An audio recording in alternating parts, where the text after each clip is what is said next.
Assalamualaikum warahmatullahi wabarakatuh, Bapak Ibu. Bismillahirrahmanirrahim. Walhamdulillahirrabbilalamin. Wassalatu wassalamu ala asrofil anbiya wal mursalin Sayyidina wa maulana Muhammadin wa ala alihi wa sahbihi ajmain, amma ba'du. Bapak Ibu, para peserta lomba konten kreatif, video konten kreatif dimanapun saat ini Anda tengah berada, kami mengucapkan terima kasih atas partisipasinya mengikuti lomba ini. Perlu kami jelaskan tentang petunjuk teknis lomba video konten kreatif sebagai berikut. Lomba konten kreatif ini dimaksudkan adalah dalam rangka untuk kita mencari karya audio visual orisinal dan inovatif yang nantinya mampu menyampaikan pesan, menyampaikan ide, menyampaikan informasi dengan cara-cara yang menarik, cara-cara yang komunikatif dan mudah dipahami, Bapak Ibu. Nah, kemudian video ini harus memiliki nilai edukasi.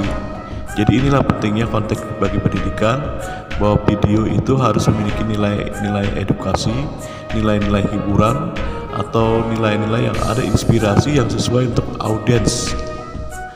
audiens luas. Misalnya di YouTube, ini berfungsi sebagai alat komunikasi dan menyebar pengetahuan, juga nilai secara interaktif. Nah, Bapak Ibu sekalian, kita ada ketentuan umum. Jadi untuk ketentuan umumnya, Bapak Ibu sekalian, ini mengatur daripada persyaratan administrasi dan teknis-teknis dasar yang wajib dipenuhi Bapak Ibu sekalian agar video dapat diikutkan dalam lomba dan dinilai. Jadi ketentuan yang pertama adalah peserta. Peserta ini penekanannya kepada peserta lomba ini bersifat individual atau satu orang per satu karya. Kemudian bagaimana dengan deskripsi konten? Deskripsi konten itu peserta ditekankan harus menyediakan ringkasan ide maksimal 250 kata dalam PDF di saat pendaftaran. Jadi untuk membantu nantinya juri memahami konsep. Kemudian ketentuan tentang perangkat perekam. Untuk ketentuan perangkat perekam ini, Bapak Ibu bebas menggunakan alat apapun, apakah itu mau HP, apakah sampean mau kamera profesional dan sebagainya. Nah, fokus kita itu tetap pada konten, bukan kepada alat. Kemudian mengenai spesifikasi teknis, format, resolusi ataupun orientasi, Bapak Ibu, kami tekankan bahwa di sini kita menginginkan bahwa video itu harus vertikal 9:16, formatnya MP4, resolusinya minimal 720p. Ini penting, Bapak Ibu, untuk keseragaman tayangan di platform digital, baik itu HP ataupun media sosial. Nah, sedangkan mengenai durasi, Bapak Ibu sekalian, durasi ketentuannya sangat ketat sekali, yaitu 60 detik minimal sampai 180 detik maksimal atau 3 menit untuk durasi daripada video.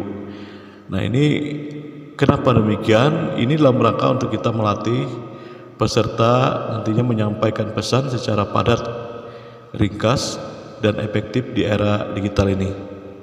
Kemudian selanjutnya, Bapak Ibu sekalian, keterkait dengan orisinalitas, maka video ini, Bapak Ibu sekalian, video wajib karya sendiri, karya Bapak Ibu sendiri, dan tentunya belum pernah dilombakan dimanapun.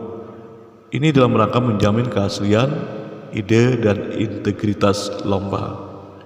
Nah, terkait dengan bahasa yang disampaikan melalui video, maka Bapak Ibu sekalian wajib kita menggunakan bahasa Indonesia atau dilengkapi dengan subtitle bahasa Indonesia agar dapat dipahami secara nasional. Nah, selanjutnya larangan atas watermark. Jadi kami menekankan kepada Bapak Ibu sekalian melarang adanya penambahan tanda air atau logo pribadi pada video agar fokus penilaian hanya pada konten, bukan kepada branding. Kemudian Bapak Ibu sekalian, kami pun menekankan ketentuan larangan konten negatif. Jadi video ini harus aman dan sesuai dengan norma publik. Tidak boleh mengandung mengandung isu sensitif atau sara lah, atau kekerasan, atau mungkin juga pornografi atau promosi komersial. Seperti itu Bapak Ibu. Dan yang selanjutnya tinggal Bapak Ibu sekalian melakukan ketentuan pengunggahan. Jadi untuk ketentuan pengunggahan ini, Bapak Ibu sekalian, video yang Bapak Ibu buat itu wajib diunggah melalui tautan yang ditentukan sebelum batas waktu tanggal 28 Oktober 2025. Nah, mari kita masuk ke teknis Bapak Ibu. Kita masuk ke teknis untuk tambahan. Kami menekankan tanggung jawab peserta terhadap aspek legalitas karya.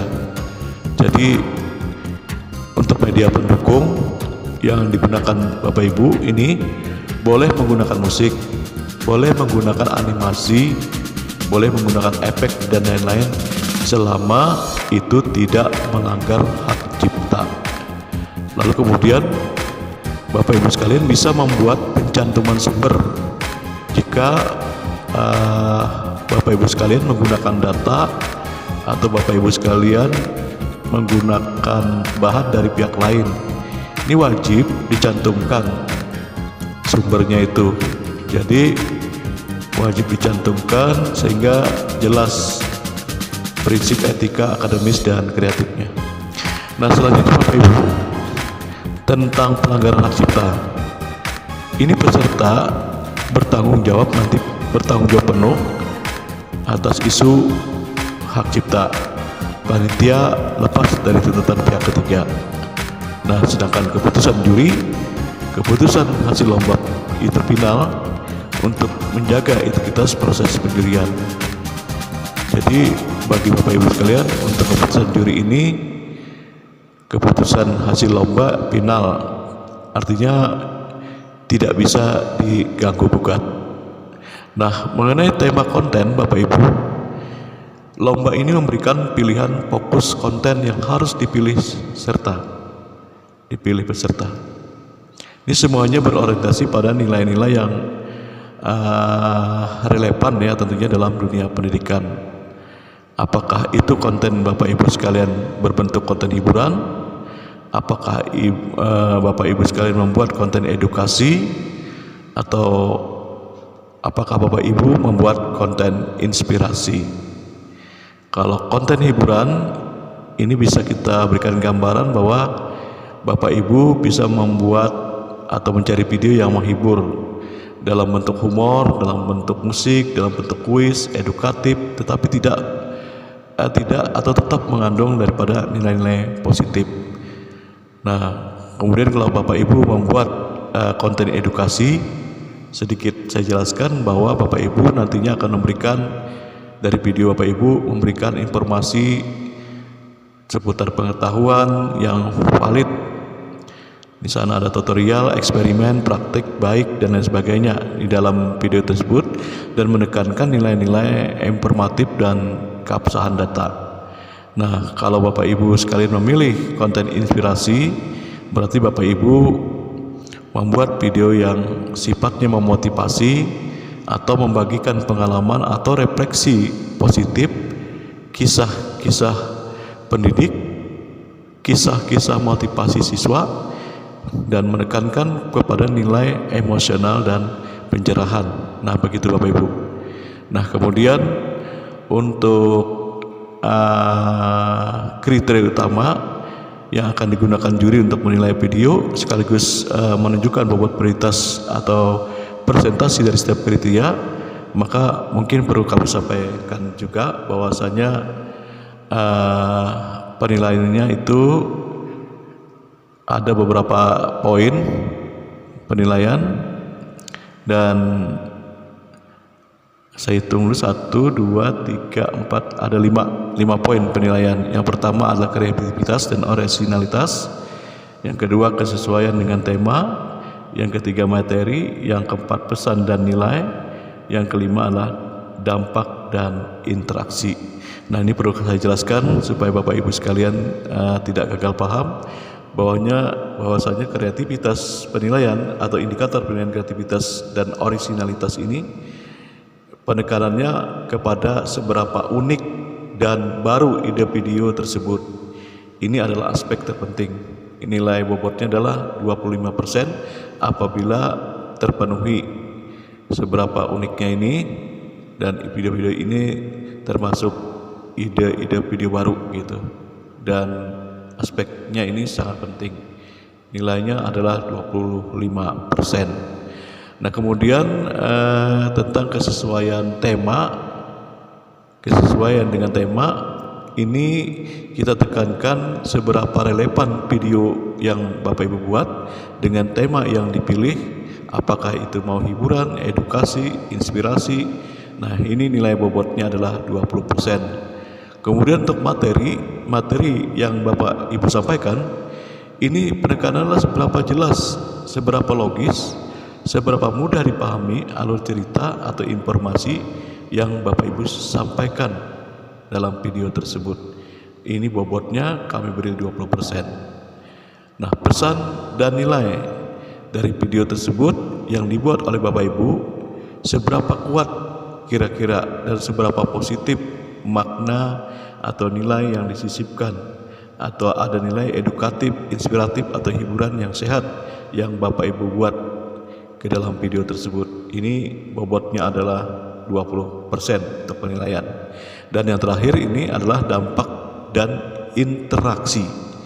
Dan ini penekanan kami adalah potensi jangkauan dan respon audiens. Meski presentasinya rendah, ini terpenting untuk relevansi di media digital. Itu kita masukkan kepada 15% untuk penilaiannya.